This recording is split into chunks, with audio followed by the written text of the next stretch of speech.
好，我是芳芳，欢迎来到有氧运动 Style。今天呢，教给大家一组动作，可以非常好的去拉伸到腿部后侧，一起来看一下。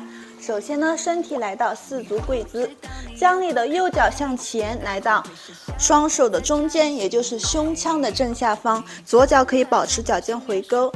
好，在这里呢，将你的胸腔向前推出，注意膝盖在脚踝的正上方，不要过于的超出去了。膝盖在脚踝的正上方，注意了。好，随着呼气呢，缓慢的将你的右脚慢慢的去伸直，在这里伸不直没有关系，因为刚开始我们腿部后侧非常的僵硬。好，我们再来一次。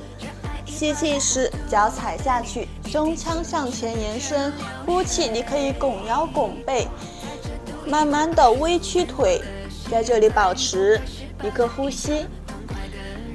好，随着吸气，再次将脚踩下去，胸腔向前推出；呼气，向后拉动，整个骨盆带着身体向后拉动，同时呢，尽量的将你的右脚去伸直。吸气向前，建议你去做5次来回的练习，3到5组。做完之后呢，再去做另外一侧。然后膝盖如果难受的话，可以在下方垫一个毛巾。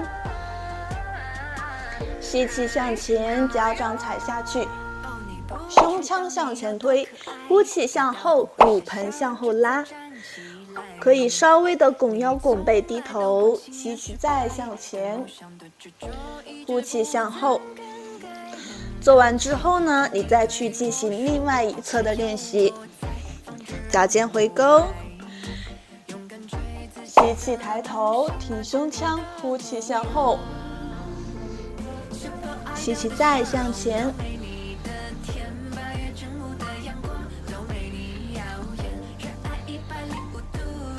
一般左边都会比右边更加的僵硬一点，